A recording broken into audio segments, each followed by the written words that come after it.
Alright, this video is going to show you how to graph quadratic functions.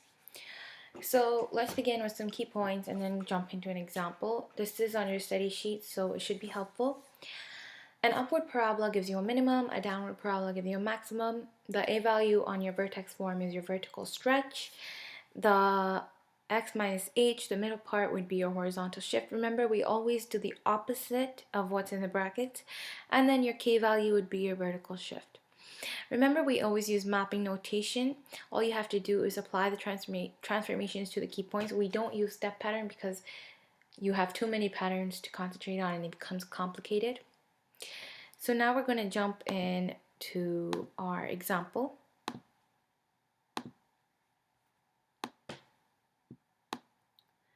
So in order to graph a quadratic function, first of all, you need to have mapping notation. And in order to do mapping notation, it only works with vertex form. So you need to complete the square to transform the question into a vertex form. So what you must do is first you need to factor out the number. So we factored out -4, which gives us -4x squared plus 2x plus 6. We bracket the middle numbers. And then it gives us -4x squared plus 2x plus 1 and then plus 6. Y plus 1 minus 1. What we have to do is we take the 2x, we divide it by 2, and then we square that number. So when we divide 2 by 2, you get 1. And when you square 1, gives you 1. And all you have to do, this is just a rule, you add it and you subtract that number from the question. So fx equals -4x squared plus 2x plus 1 minus 1 plus 6. Now what we have to do is take out the -1 from the bracket. So what we have to do is when we take out the -1, we have to multiply that -1 by the a value, which is -4. So here we go again, -4x squared plus 2x plus 1, and then we have the -1 right here, and we're multiplying that by -4, and then we have plus 6. Now we're going to complete that, and we have -4x squared plus 2x plus 1. -1 times -4 gives you +4, and when you add +4 to 6, it gives you +10. Now we're going to finish off completing the square, give us the final vertex form. We have -4x plus 1 squared plus 10. Why do we have x plus 1 squared? Because we take the first number, x, we square root it, and that gives us x. And then we take the last number, we square root it. 1 square rooted is 1, and then we take the middle sign and we place it there. So x plus 1 squared plus 10 is our vertex form. Now what you have to do is describe the transformations. So first we have a vertical reflection on the x-axis. Why? Because we have a negative, as you can see in the vertex form, and then beside the a value obviously, and then we have a vertical stretch by a factor of 4.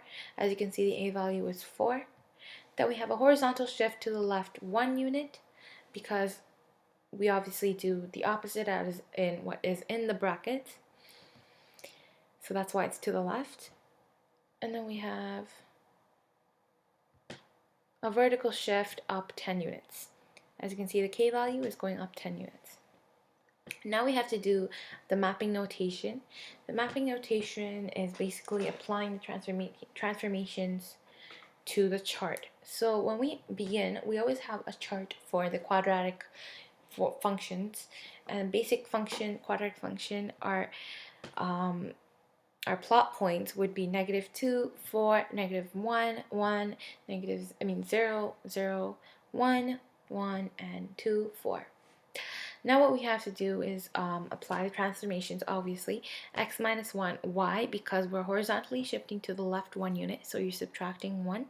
And then we have -4y plus 10, y, because we're multiplying the a value, we're multiplying y by -4, and then we're adding 10 because of the vertical shift up 10 units and the vertical stretch by a factor of 4. And we also have a reflection on the x-axis. So to get the x and the y values, these are the transformations applied. And these will be your numbers.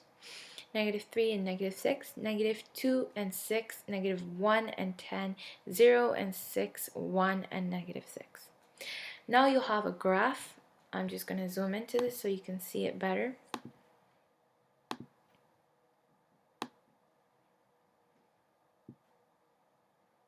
all you have to do is plot the points, and obviously it is vertically reflected, so the graph would be like this, and then you have to write f of x, and you're done graphing the function, and this would be your quadratic function.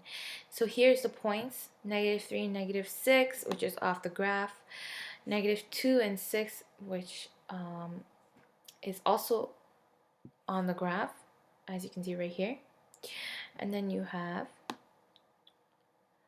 -1 and 10, which is all the way at the top, the vertex of the graph. 0 and 6 is also off the graph, and 1 and -6 is also off the graph. But basically you could see that the points are plotted, and this is what gives you your quadratic function. So what we have to do is you have to complete the square, then describe, and then do the mapping notation, and then you have your quadratic function in a graph form.